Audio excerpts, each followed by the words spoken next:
കാര്യമാണ്, അസാധ്യം എന്ന് കരുതിയൊരു കാര്യമാണ് ഇപ്പോൾ സാധ്യമായിരിക്കുന്നത്.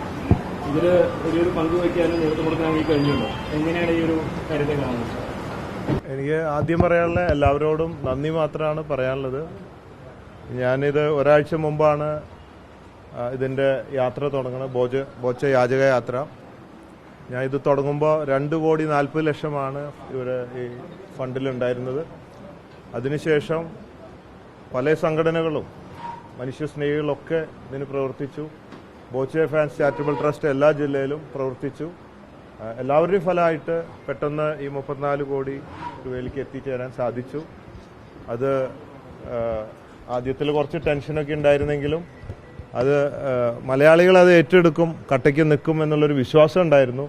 അത് പ്രവർത്തിച്ചു കാണിച്ചു. തീർച്ചയായിട്ടും ഇനിയിപ്പോൾ ചെയ്യാനുള്ളത് അബ്ദുറഹീമിനെ ജീവനോടുകൂടെ എത്തിച്ച് ആളുടെ ഉമ്മയെ കയ്യിൽ ഏൽപ്പിക്കുക എന്നുള്ള ദൗത്യമാണ്.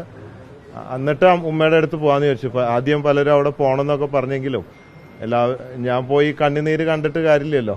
ചെല്ലുമ്പോൾ ഉമ്മയുടെ സന്തോഷം കാണണ്ടേ. ഇപ്പോൾ ജീവനോടെ കൊണ്ട് ഏൽപ്പിച്ചാലേ കാര്യമുള്ളൂ. മാത്രമല്ല, ഇപ്പോൾ ഞങ്ങൾ ബോച്ച ഫാൻസിൻ്റെ ഇതിലൊക്കെയുള്ള ഒരു തീരുമാനം വന്നത്, അദ്ദേഹത്തോടെ എത്തിച്ചു കഴിഞ്ഞാൽ ഇനി അദ്ദേഹത്തിന് ജീവിക്കണമല്ലോ. അപ്പോൾ ഒരു ജീവിത മാർഗത്തെക്കുറിച്ചും കൂടെ ഒരു ചർച്ച വന്നപ്പോൾ ഇവിടെ അദ്ദേഹത്തിന് ഒരു Boche tea wholesale and retail tea പൗഡറിൻ്റെ ഒരു കടയിട്ട് കൊടുക്കാം എന്നുള്ളൊരു തീരുമാനത്തിലെത്തി.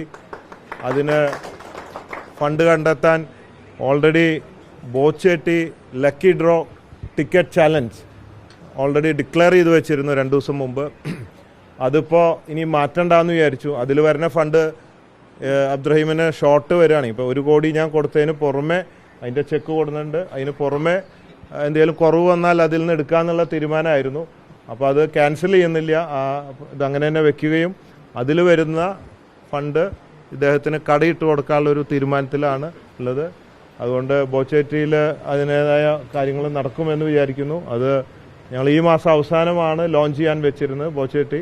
അതിപ്പോൾ ഓൺലൈൻ മാത്രം നേരത്തെയാക്കി ദിവസേന അതിലൂടെ രാത്രി 10:30 നറുക്കെടുപ്പിലൂടെ എല്ലാ ദിവസവും ഓരോരുത്തർക്ക് 10 ലക്ഷം രൂപ സമ്മാനവും 15,000 പേർക്ക് മറ്റ് ക്യാഷ് പ്രൈസുകളും കൊടുക്കുന്ന ഒരു സംവിധാനം, അത് പ്രൊമോട്ട് ചെയ്യാൻ വേണ്ടി പെട്ടെന്ന് ഫണ്ടിന് വേണ്ടിയിട്ടാണ് പെട്ടെന്ന് ഓൺലൈനിൽ അങ്ങനെ ഒരു സംവിധാനം കൊണ്ടുവച്ചത്. അതുകൊണ്ട് തീർച്ചയായിട്ടും ആ ഫണ്ട് അതിന് ഉപയോഗിക്കാനാണ് ഉദ്ദേശിക്കുന്നത്. മറ്റ് കൂടുതലായിട്ടൊന്നുമില്ല. നന്ദി മാത്രമേ മലയാളികളോട് പറയാറുള്ളൂ. ഒരു ടെൻഷൻ ഉണ്ടായിരുന്നു, ഇന്നലെ വരെ ഒരു ടെൻഷനായിരുന്നു. ഇത് വീണ്ടും ഇതിനിടയ്ക്ക് പല കുപ്രചരണങ്ങളൊക്കെ വന്നിട്ട് ഇതിന് ഫണ്ട് കൊടുക്കരുത്, ഓൾറെഡി അബ്ദുറഹീം ജയിൽ മോചിതനായി എന്നൊക്കെ പറഞ്ഞിട്ട് വന്നപ്പോൾ ഇടയ്ക്ക് വെച്ച് ഇത്തിരി സ്ലോ ആയി. വീണ്ടും ഇന്നേക്ക് വളരെ കോൺഫിഡൻ്റ് ആയി. എല്ലാവരോടും നന്ദി.